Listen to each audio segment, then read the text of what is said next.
Hey guys, today I am going to be doing a review video of all of the gear that I have and all of the filming equipment that I use to make these videos for you guys. I guess that we should just get started with the cameras, the really obvious part, and I'm gonna start with the camera that I'm actually filming this on right now. That would be the Canon G7X. If you need just a camera that you're gonna quickly grab and get that shot, you don't have to set it up, you don't have to really do anything, just press record, then the Canon G7X is great. These shots were all shot on the Canon G7X. It definitely is possible to take cinematic, high quality film on the G7X, which is something that you might not expect considering its very small size. The G7X can shoot in 60 frames per second, so that really makes a difference if you are trying to make your G7X shots look more cinematic. It has a non-detachable lens as it is just a point and shoot, so the lens that you have is the one that you're stuck with, but it's not a bad lens actually. It gets some lovely depth of field, which also helps with making your shots more cinematic. Sometimes when I'm trying to make the G7X shots look more cinematic, I actually go farther away than I need to and zoom in because it just adds this element of depth to the shot that you wouldn't necessarily expect to see in a point and shoot. Another thing about this little lens that I consider by far one of the best things about the G7X is its ability to film in low light. It's just actually pretty crazy for the size and price of this little camera, how well it does in low light. Its lens goes to 2.8, just a great performer in low light. Definitely does have its imperfections. Sometimes the autofocus is off. It's like, you know, focusing over here because obviously when you're in front of the camera, it needs to focus on like a trash can right here. That's not a big problem for me because I understand that autofocus is never going to be perfect. Again, considering that it's just a little point and shoot, I personally think that the autofocus overall is great. So things that I would actually say are a problem, number one, it has no external microphone, so there's no possibility of connecting a microphone to this camera. The microphone is inconveniently placed right on top of the camera, right where your hand kind of naturally is inclined to go when holding it. The lens is very prone to get little bits of dust and things inside it, and it always annoys me because I can't get it out. So I'm just gonna have to buy a new one. When you're actually filming on the camera, it's difficult to use the zoom because if you try to zoom the same as you would when not on the film function, then the zoom goes just so slow and it has these very strange like hovering back and forth between zoom and out and zoom and out. So it's very annoying. On the other hand, if you zoom in when it's not recording, when that film button isn't on, then it doesn't do that. Why? I do not know. So overall review, the Canon G7X is a great little camera. The next camera that I'm going to show you guys is this one, and this is the Panasonic Lumix GH5. I got this a few months ago and I am beyond impressed with it. I just feel like that getting this camera has allowed me to progress creatively. Maybe it's safe to say that it is my favorite camera of all time. It has a fold-out screen like that, and the screen can also rotate. One of the selling points of this camera to me is that it is capable of a beautiful 180 frames per second, and that is in 1080. Shooting in 4K, it is capable of shooting 60 frames per second, and with photos, it is capable of shooting in 5K. This camera captures beautiful cinematic shots. It's not going to be that more digital look where everything is really sharp and clean and clear for the entire image. This camera just adds a lot of depth to shots. This camera can make pretty much anything look epic.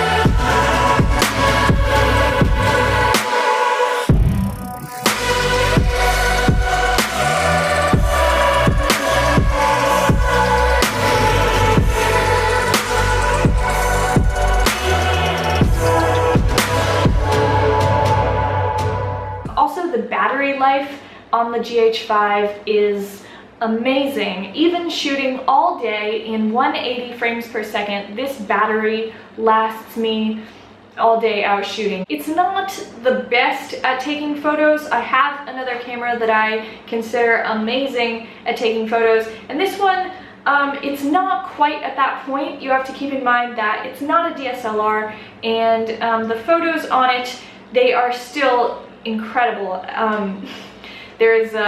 I don't know that I should even be complaining. I guess I just know what else is out there, and especially for this price range, I do think that the photography could be a little better, but the videography, you know, that's what matters more to me, and more than makes up for it, in my opinion. The autofocus on this camera is not very usable. Sometimes I can get away with it, but you really do need to not be using autofocus on this camera. This is a 14 to 140 zoom lens. This lens is almost as amazing as the camera itself. The depth of field that you get on this lens, obviously it has an extreme zoom, is just absolutely gorgeous. This is a 14 to 140 lens, but in Canon terms that would be a 28 to 280 lens. So I used to have a 70-200 lens back in Miami, and as you might know, those things are huge, those big white lenses. This lens is actually even better and has a better zoom capability than that, and it is so small. I mean, this isn't even, that is the lens, that's it. When I got it in the mail, in the box, I remember the box was so small that I thought that I had been scammed. I do have another lens. Look, that's how tiny it is. It's so small. This tiny little lens, it has no zoom. It is an Olympus 45mm 1 to 1.8. It's gonna give you just extreme depth of field, so great for cinematic shots. As for the accessories of the GH5, they are again pretty good size for traveling, not that big. Battery charger, battery, external Rode mic, and that's what it looks like. Okay, I'm gonna show you this camera next because I feel like a lot of it is going to be me comparing this camera to the GH5. This one is the Canon 7D. So this is a DSLR camera, this is a mirrorless camera. Holding them side by side, these cameras are extremely different in size and extremely different in weight. Actually, what persuaded me to finally get the GH5 and switch to mirrorless was I hiked the Great Wall of China with this camera and the G7X and tripods, and after that I just said no, this is not a traveling light camera. Very powerful camera, capable of absolutely beautiful images, very cinematic shots, absolutely gorgeous photography, just phenomenal photography. The problem is that I never used it because it is just way too big, way too heavy. There's no way that I'm gonna take this everywhere with me like I can this camera. Just the difference is huge. I don't know if it really comes across in the shot, but these cameras are just very different. And I'm really into, you know, taking cinematic shots. I'm very dedicated to setting up a shot. I don't mind working on a shot and spending extra time making that shot look beautiful and cinematic.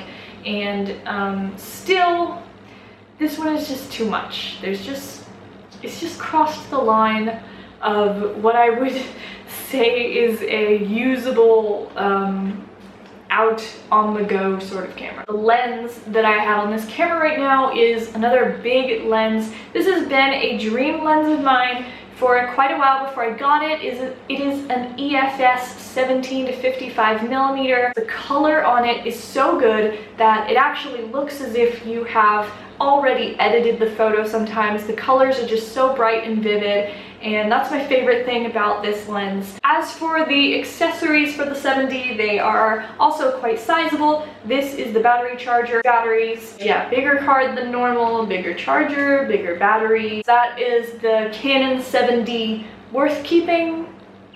I'm not sure. But for now, I'm hanging on to it just because it's, you know, it's the Canon 7D. It's one of the best cameras out there, unless you want to go to crazy expensive cameras. So here it is. Okay, now just because I think this is funny, we're gonna go from the biggest camera to the smallest camera. This is another of my go-to cameras for sure. This is the GoPro Hero 4, which I'm sure that all of you are already quite familiar with. A lot of people ask me what I use to shoot underwater, and the answer is this camera. I don't use any underwater housing or any of my other cameras underwater. Every underwater shot that you've ever seen taken by me is on this little camera. Hero 4 is completely capable of taking high quality underwater shots. For my next camera, I don't even know if I should include it because I don't really use it. This was the very first camera that I ever owned when I decided to start trying out photography in Miami. This is a Sigma 17 to 70 millimeter lens. And now for, I don't know, is this a camera or is it a separate category?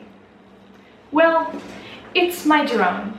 So I have the DJI Mavic Air, the newest little drone, and it is perfect for traveling because this is it in the case. Here we are, the drone. I consider this one just perfect for traveling with. As you saw, it is very small and compact, easy to travel with. The images that the drone captures are very high quality. I'm really happy with them. They're not perfect. I found that especially in really high light, so very bright situations, the footage comes out looking very high contrast, like the colors are kind of wrong. But for the price of this drone, I definitely don't think it's that big of a deal, and it's something that I just try to work on in color correction later. It would be great if this is all that I had to worry about, just put the drone in my purse and go, which I mean is what I do, but there's also a lot of other things to consider about the drone because there are a lot of accessories, wing guards, RC, the controller for the drone, charger for the drone batteries, and the RC as well, so you can even be charging both of them at the same time, which I think is great. I really appreciate that they made it fold in for space. This folds out and it can charge up to 4 drone batteries at once. I have 3, 2 extra batteries. Extra batteries are always better. These things are expensive though. They are quite pricey. Any more stuff for the drone? Of course there is. This cord allows you to plug the drone into the computer and import your footage that way, even though of course it does have a SD card inside it. Extra propellers. Okay, so those were all of my cameras and my drone. Lastly, there are the accessories that I also use and need for filming. This is a more professional selfie stick, so I can even put my big 7D on this selfie stick, even though I don't know why I would want to make my filming life that much of a nightmare. This one is called the Quick Pod Selfie Extreme. It can extend quite far.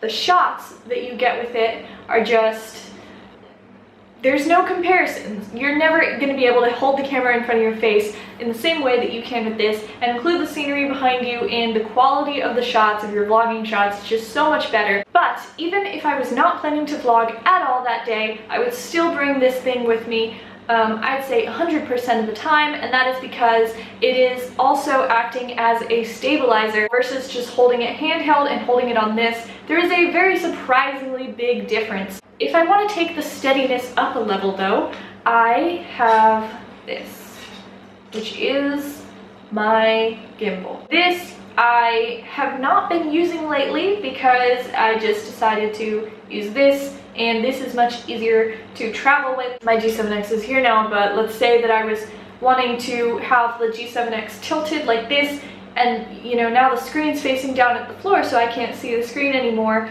unless I use the flip screen to flip it up.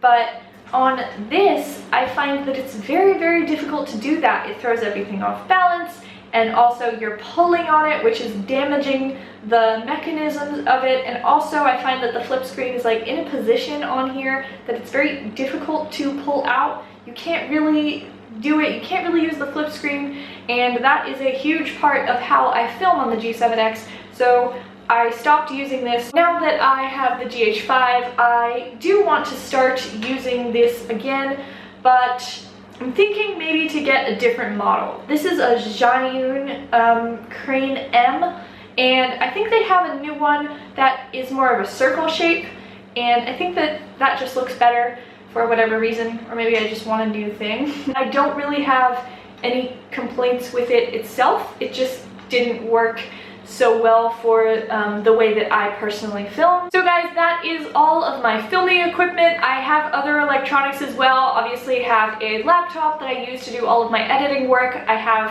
hard drives. I do have other electronics, but I wanted to keep this video more to camera gear and what I use to actually film videos. If you have any questions, then just leave them down below, and you should also go and definitely follow my Instagram. I post photos on there and also stories of what I'm doing in my daily life. Thank you so much for watching, and I will see you very soon somewhere in the world.